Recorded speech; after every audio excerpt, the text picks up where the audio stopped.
જય માતા ખેડૂત મિત્રો, સ્વાગત છે તમારું ખેડૂત પુસ્તક ચેનલમાં। આજે તારીખ 19 ફેબ્રુઆરી 2024 ને આજની સવારની હવામાન અપડેટની અંદર માહિતી મેળવીએ તો ગુજરાતના હવામાનમાં આજથી ઘણા બધા ફેરફારો જોવા મળશે।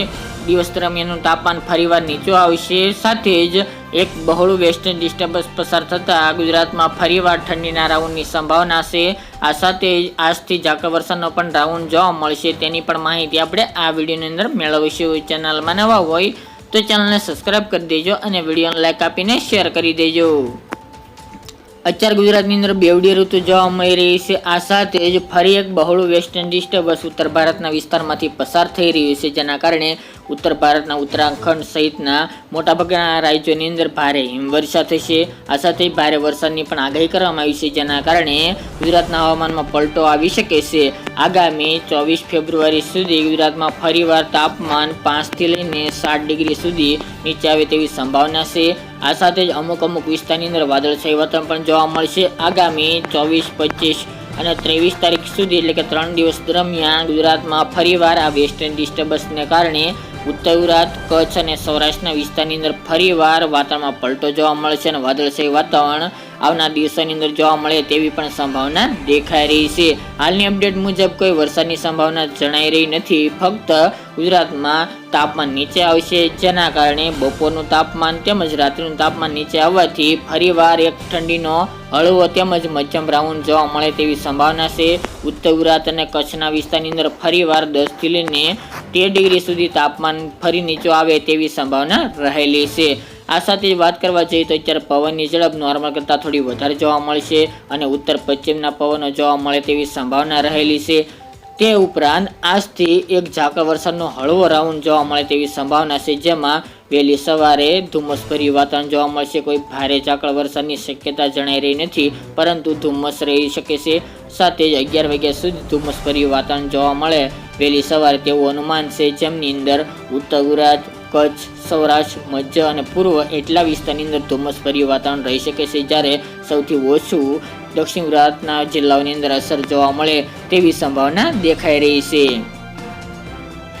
આ વેસ્ટર્ન ડિસ્ટર્બન્સને કારણે 24, 25 અને 26 તારીખ દરમિયાન કચ્છના વિસ્તારો તેમજ પશ્ચિમ સૌરાષ્ટ્રની અંદર જામનગર, રાજકોટ, દ્વારકા, પોરબંદર, સુરેન્દ્રનગર, મોરબી અને ઉત્તર ગુજરાતના સાબરકાંઠા, બનાસકાંઠા, મહેસાણા અને અમદાવાદ સહિતના અમુક ભાગોની અંદર વાદળછાયું વાતાવરણ તેમજ અમુક જગ્યાએ ઘાટા વાદળો પણ જોવા મળે તેવી સંભાવના દેખાઈ રહી છે। આ વાતાવરણમાં ફેરફાર ખાસ કરીને આ વેસ્ટર્ન ડિસ્ટર્બન્સ પસાર થઈ રહ્યું છે એના જોવા મળી શકે છે। તે ઉપરાંત વાત કરીએ તો તાપમાન ધીરે ધીરે આજથી મોટાભાગના વિસ્તારની અંદર ઘટી રહ્યું છે। આગામી દિવસો દરમિયાન તાપમાન ફરીવાર જે બપોર દરમિયાનનું મહત્તમ તાપમાન છે તે 25 થી લઈને 30 ડિગ્રી સુધી પહોંચી જશે, જે અત્યારે વધારો થઈ રહ્યો છે। બપોર દરમિયાન ગરમી પડી રહી છે, તેમાં આગામી 25 તારીખ સુધી ઘટાડો જોવા મળે તેવી સંભાવના છે, જેમાં તાપમાન સૌરાષ્ટ્રની અંદર જેમાં તમામ જિલ્લાઓનો સમાવેશ જોવા મળી રહ્યો છે। 28 થી લઈને 30 ડિગ્રી સુધી ચાલવાની શક્યતા છે, નોર્મલથી થોડું ઊંચું જોવા મળશે। કચ્છમાં પણ 28 થી 30, 29 ડિગ્રી, ઉત્તર ગુજરાતની અંદર સાબરકાંઠા, બનાસકાંઠા, પાટણ, મહેસાણામાં પણ 28 થી 30 ડિગ્રી સેલ્સિયસ સુધી, અમદાવાદનું તાપમાન પણ 28 થી 30 ડિગ્રી વચ્ચે જોવા મળશે। પૂર્વ ગુજરાતની અંદર પણ 28 થી 30 અને દક્ષિણ ગુજરાતની અંદર પણ આ રીતે તાપમાન જોવા મળે તેવી સંભાવના રહેલી છે।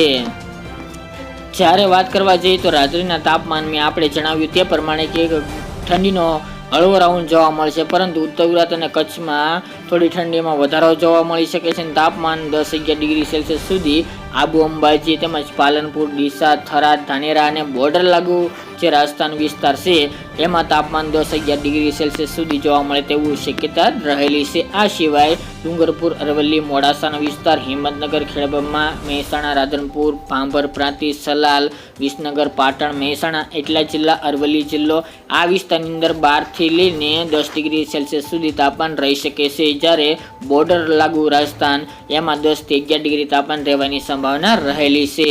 તેમજ કચ્છમાં રાપર, ભુજ, નલિયા, લખપત, ખાવડા, ધોળાવીરા વિસ્તારની અંદર પણ 10 થી લઈને 13-14 ડિગ્રી તાપમાન જોવા મળશે।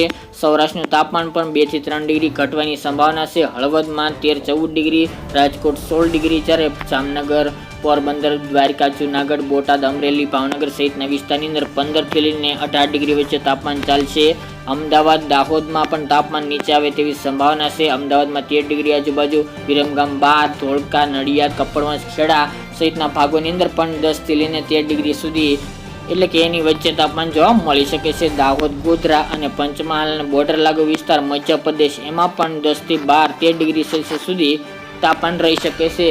જ્યારે દક્ષિણ ગુજરાતની વાત કરીએ તો વડોદરા સિવાયના વિસ્તાર રાજપીપળા, નર્મદા, બોડેલી, છોટાઉદેપુર એ વિસ્તારની અંદર પણ તાપમાન 13 ડિગ્રી સુધી જવાની સંભાવના દેખાઈ રહી છે.